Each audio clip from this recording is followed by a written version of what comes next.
everybody's aware about drones from a consumer perspective. We've played with drones and we've seen those kind of drones. But that's obviously not the entire market. Tell us a little bit about the commercial side of drones. What are the different applications that you're seeing in drones, and at a very simple, in a very simple way, what are drones really?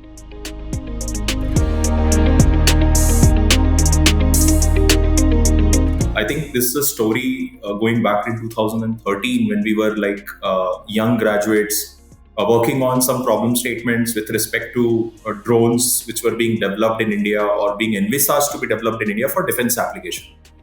Okay, so what we realized that just like how we saw the whole evolution of telecom industry, where from a landline phone which was only available at very specific locations in a huge locality, it became a very personalized device and also now empowering businesses. More value is being created by mobile devices on business side of it than only personal communication. Today, every hawker in India does his transaction using mobile phones, right? So a similar pattern we could see that will happen in the drone industry as well in 2013. That over a period of time, things will become small, they'll become more intelligent, and they'll become very powerful as well in terms of the computation they can do. And they will become an extended arm of a particular individual from the perspective of where all he can or she can reach, right? And once you have that kind of capability, there is no limit to the problems you can solve, which have certain common features. So, what we technically call, or these certain characteristics are, let's say, if a job is dull, dirty, dangerous, or repetitive, where any of these things can cause stress in the human beings, or it can limit the human being's capability to solve the problem adequately, that is where we saw that drones will become very useful, because there are a good number of use cases in the industry or in enterprises which have these characteristics of being dull, dirty, dangerous, and repetitive. For example, if you have a telecom tower which is transmitting your network, there are a lot of assets on that tower in the form of antenna and devices. They need to be basically inspected on a regular scheduled manner. Then there is a repair and maintenance required. So how today they do is they send a guy up. He does all the recce and assessment, and then makes a report for what all is missing and what needs to be done.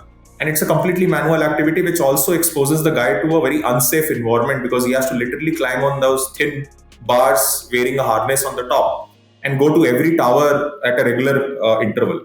Similarly, if you have a big, let's say, metal manufacturing company or a power production company, you have long, let's say, infrastructure there, or build the structures there. For example, chimneys there, or if it is a factory premise, you have long and tall structures of that factory premise, which are very difficult to reach in terms of inspecting every nook and corner of that, and take a lot of time, still manually dependent, no technology being used. So there's a lot of dependency on that human being to do that job. So now if you bring a drone to do that job, it becomes far easier. Similarly, if you have, let's say, a huge mining area which is to be surveyed on a regular basis, where you want to assess that how much production has happened, how much work has been executed, whether it is as per the plan or not, quantification of the activity, as well as qualitative analysis, whether it was done in a safe manner or not, whether you met all the environmental compliances or not. You'll need 10 different kind of people having expertise in 10 different subjects, roaming around the entire mine for different durations to make their assessment and present a report.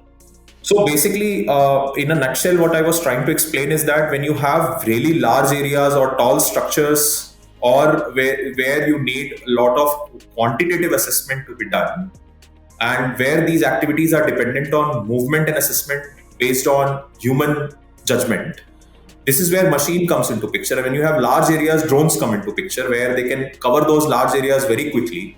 And with the advancement of technology, they are very robust as well, which means that they can operate in very tough scenarios by using various means of intelligence. They can operate in hilly areas, they can operate within obstacles, maneuver through those obstacles.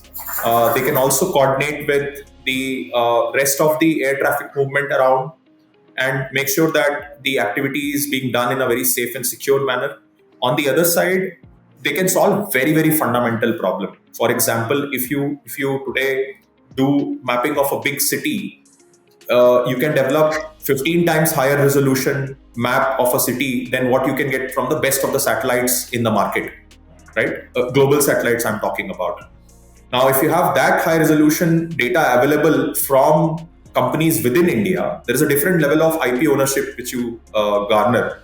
And then there's a lot of things you can solve, a lot of problems you can solve from that. For example, if I have such a high resolution data of Mumbai, I can actually pinpoint with centimeter level precision that where are each and every potholes and where are the nooks and corners when it rains. Yeah, the water will get accumulated, where the flooding and water logging will happen. I can simulate the entire rain on that data and say that these are the locations. So Vipul, even if they simulate those potholes all across Bombay, I can assure you they will never fill those potholes up. Potholes are a character of Bombay, so that's never going to happen. Yeah, I mean, every beautiful thing has some dents on it, like the moon. So I believe Mumbai wants to retain those potholes. But anyways, the point was to highlight that a lot of decisions, preventive decisions, can be taken on such kind of data sets, rather than always being corrective. And for a developing nation like India, that is what you need: a data-driven approach where the money is utilized, every penny is utilized with precision, right? So that you don't waste funds in inefficiencies. Yeah. For example, food security. Food security is a problem which drone is trying to solve. Land ownership, inclusiveness, financial inclusiveness of rural population is one thing which is being enabled by drones. So there's a lot of things which are happening behind the scenes. See, I can't say that I know everything. Yeah. Okay. There will be definitely new things which will be found out, explored, and demonstrated. But there are so many things. For example, even inspecting your transmission line, power transmission line is one thing. Inspecting your solar power plants is one thing. Wind turbines is another thing. Even so I work in the energy sector, and I have gone to a lot of exhibitions, met a lot of people who are doing this. So this is definitely a huge growth area. Yeah, absolutely. I mean, you can even plant trees. You can plant trees using drones. You can also identify pockets of garbage in your city using drones. You can also find pockets or the accumulation of garbage on your coast so that you can clean that up, right? You can also transport documents and goods from the coast to the ships which are anchored maybe a kilometer within the sea, right? So many other use cases exist. Health supplies is one thing, postal supplies is another thing. Drone taxis is something which will become a reality. Of course, in the next 1 decade, you will find that people will use drones like Jetsons. If you remember that. So you actually do believe that drone taxis will become a thing? Because I've done a lot of reading about them. A lot of people are skeptical about that. I think when we were in 2013, we were saying that land records will happen from the drones. They were the same type of people who were similar, having the similar skepticism. So I totally appreciate their skepticism. That is what keeps us going, because it gives us that ego boost. But see, one of the skeptical things about it is that drone taxis will be expensive, and it'll be something that is for rich people, just like helicopters, right? Helicopters, even I can't afford. When horse carts were running on the road, people had the same statement for motor vehicles, that it is the thing of rich people. Yeah. And you need roads to fly that. Where is road? You need roads for the car. Who will build roads? Where is roads? Who the hell is going to invest so much money on building roads, chikna roads? Everywhere you had that kacha roads, right? Yeah. Where the horse buggies were running. So every king we used to have like 6 horses in the buggy. Now later on they started getting those long Rolls Royces with 2 people sitting and gulping fuel like anything. Every kilometer it will gulp 1 liter of petrol, right? So things change, boss. Yeah. Technology evolves. The only thing is that who knew that tomorrow we will be talking about sending people to Mars? Yeah. 10 years back, that would have sounded like a fantasy movie, right? Scientific sci-fi movie. Yeah. Today, it is at least logically possible. So drone taxis are happening. People are running trials. People have demonstrated cost-effective medium. See, for example, today maybe a country like India has this whole cost sensitiveness.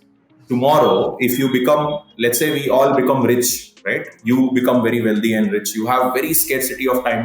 Like they say now, Warren Buffett doesn't have time to pick up $1,000, right? So then Warren Buffett doesn't also have time to invest in traffic, boss. Yeah, fair. So you would like to.